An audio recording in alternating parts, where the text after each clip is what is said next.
the bloody future, and unless we are looking at it like this, we will never know what to do with it. I'm not saying eat into the coding narrative. I'm saying pay attention to it. Start understanding what is happening. अब जैसे मैं ये white hat junior की controversy को ज़्यादा depth में ले रहा हूँ, मैंने रॉ एंड रियल पॉडकास्ट वापस देखा जहाँ पर शताब, प्रखर और वेदांत तीनों बात कर रहे थे वाइट हैट जूनियर के बारे में। और भाई दबा के क्रिंज निकला है, कसम से दबा के क्रिंज आया है।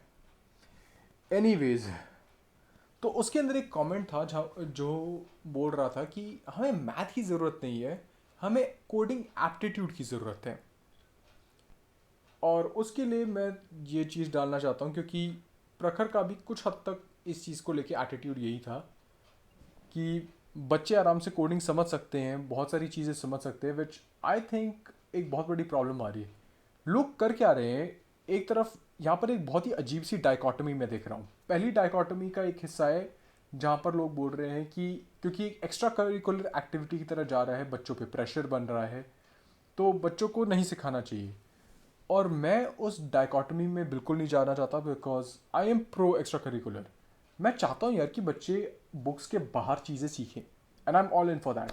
तो मैं उस चीज़ के अंदर बिल्कुल भी I don't bind to that. I think that argument is pretty stupid. लेकिन एक दूसरी डाइकोटमी आती है जहाँ पर लोग बात कर रहे हैं कि ये एक लैंग्वेज की तरह से समझो, एक फंडामेंटल लेवल पर समझो। और यहाँ पर मैं प्ले करूँगा जो प्रखर ने बोला था। Saying eat into the coding narrative. I'm saying pay attention to it. Start understanding what is happening. मैं इंग्लिश को जावा से, पाइथन से रिप्लेस करने की बात कर रहा हूं। मैं इस फंडामेंटल लेवल पे बात कर रहा हूं। भाड़ चूल्हे में गई अंग्रेजी। But isn't age a concern? Bro यार, मैं ठीक है 5 को 7 कर ले, 8 कर ले, 5 साल का तैमूर भी तो स्पेनिश अंग्रेजी भी सीख तो रहा सीख रहा है है ना। हाँ, स्पेनिश भी तो सीख रहा है ना स्पेनिश सीख रहा है। तैमूर। हाँ और No, मैं I क्या कह रहा हूं understand. कि you are missing the point there. तुम 5 साल छोड़ो भाई, और तुम 7 के लगा लो। बच्चे को टेनिस कोचिंग, तबले कोचिंग में नहीं भेजते माँ बाप, दुनिया भर के टट्टे टटाने में। my तुम लोग sister- बेसिकली कह रहे हो एक स्किल की तरह देखो, और क्या, Exactly. एक और ये साइमल्टेनियस future की सबसे- एडिशनल स्किल है। भाई मैं कुछ टाइम में अपना काम की स्पीड कम कर दूंगा और मेरे पास ऐसे 2-3 टारगेट, उनमें से कोडिंग है। मैं कोडिंग सीखूंगा बैठ के घर पे, अपना चिल मारूंगा। होनी यहाँ पर जो दिक्कत है मैं तुम्हें समझाता हूँ क्या आ रही है। अब मैं तुम्हें एक बहुत ही सिंपल प्रोग्राम दिखाऊंगा, let me just run that. और यहाँ पर मैंने एक छोटा सा प्रोग्राम बनाया है जहाँ पर जो भी टेक्स्ट मैं डाला है अपनी लिस्ट के अंदर, वो हमेशा सेंटर्ड अलाइन होगा, कोई भी जो मैंने लाइन डाल रखी है। अब आखिर मैंने ये कर कैसे रखा है बिना हार्ड कोडिंग के, यानी कि मैंने बिना वैल्यूज़ को हार्ड, मतलब बिना कांस्टेंट वैल्यूज़ डाले मैं इस प्रोग्राम को आराम से चला कैसे पा रहा हूँ। तो ये रहा हमारा टेक्स्ट एडिटर। एक मिनट मुझे वापस आने दो एंड हियर वी गो। ये हमारी पूरी लिस्ट है जहाँ पर ये हमारी पूरी लिस्ट है जिसके अंदर जो सारी लाइनें मैंने डाल रखी हैं जो सेंटर अलाइन हो रही थी। अब मैं सेंटर अलाइन कैसे कर रहा था, ये जादू देखो।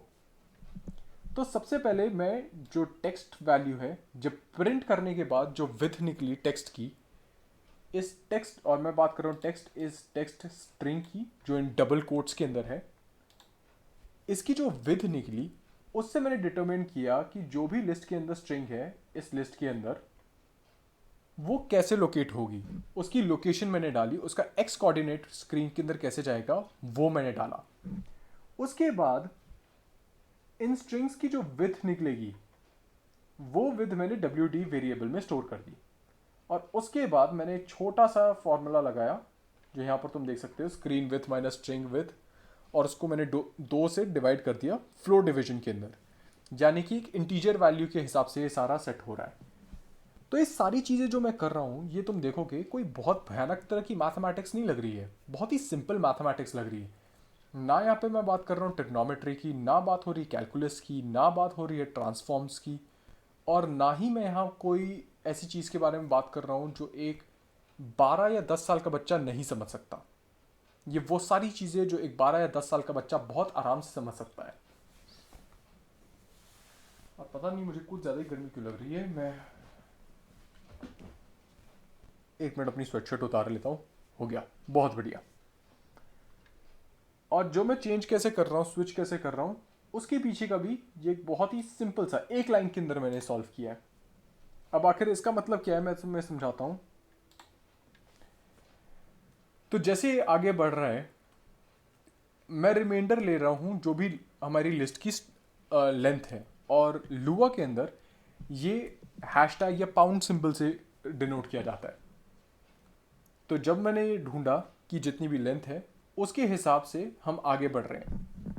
ठीक है, सब बढ़िया। अब मैं कुछ भी डालूं, अब फर्क नहीं पड़ता, मैं एक बारी दोबारा ऊपर जाते हैं, कुछ और डालने की कोशिश करते हैं। चलो ब्र मोमेंट डाल देते हैं। और अगर तुम देखोगे हर बार बार बार, चाहे मैं जितने भी स्ट्रिंग्स डालूं, चाहे मैं जितने डालूं उतारूं, कोई फ़र्क नहीं पड़ेगा, क्योंकि ये हार्ड कोडेड नहीं है। ये सारी की सारी चीज़ें जो काम कर रही हैं, ये मैथमेटिकली सारी काम कर रही हैं, क्योंकि at the end of the day computers are practically calculators. अब ये जो मैं चीज़ें यूज़ कर रहा हूँ, ये बेसिक बिल्डिंग ब्लॉक्स हैं किसी भी प्रोग्रामिंग लैंग्वेज की। फ़र्क नहीं पड़ रहा चाहे मैं लुआ की बात करूँ, चाहे मैं पाइथन की बात करूँ, चाहे मैं C++ की बात करूँ। वेरिएबल्स, फंक्शंस कैसे यूज़ हो रहे हैं, उनके अर्थमेटिक ऑपरेशंस, ये सारी बेसिक चीज़ें हैं। यहाँ तक कि ये जो इफ़ कंडीशन भी मैंने लगा रखी है कि इफ़ बटन P4 देन कैसे काम करेगा, ये एक बूलियन ऑपरेशन है। ये चीज़ें सारी की सारी मैथमेटिकली हैं, काम करेंगी, और ये कोई बहुत ही ऑब्वियस तरीके से, बहुत कॉम्प्लेक्स मैथमेटिक्स नहीं है, बहुत ही सटल तरीके से सारी चीज़ें काम कर रही हैं। तो इसीलिए मैथमेटिक्स एक बहुत ही इंपॉर्टेंट बेस मैं मानता हूँ अगर आपको प्रोग्रामिंग सीखनी है तो। मैं ये नहीं कह रहा हूँ कि आपको बहुत ही तीर मारने वाली मैथमेटिक्स चाहिए, आपको बहुत तगड़ा होना चाहिए, बिल्कुल नहीं। बेसिक मैथ भी आती है तो भी काम निकल सकता है, लेकिन कम से कम उस लेवल पर पहुँचो तो सही। तो यहाँ पर मैं मतलब डिसएग्री कर रहा होता हूँ प्रखर से कि अगर तुम इस फंडामेंटल लेवल पर अगर जा रहे हो जहाँ पर तुम जावा और पाइथन को रिप्लेस कर रहे हो, तो ये फंडामेंटल लेवल है। हम इस फंडामेंटल लेवल पर ही जा रहे हैं, और इसी के अंदर वो सारी चीज़ें जो एक 5 या 6 साल का बच्चा अभी इक्विप्ड नहीं है। इसलिए मैं बोल रहा हूँ कि एक पॉइंट आता है जहाँ पर हम कुछ ज़्यादा ही जल्दी शुरू कर रहे हैं, और उससे जो फाउंडेशन बनेगी वो काफ़ी वीक बन सकती है। तो अगर तुम्हें जानना है कि मैं क्यों कह रहा हूँ ऐसा, मैंने पूरी वीडियो बना रखी है अंग्रेज़ी में, तुम वो भी देख सकते हो। और अगर तुम्हें देखना है कि मैं वाइट हैट जूनियर से बहुत ज़्यादा मुझे खुंदस क्यों चढ़ी हुई है, मैंने 31 मिनट की पूरी वीडियो बना रखी है, तुम वो भी देख सकते हो। सो या दैट्स अबाउट इट।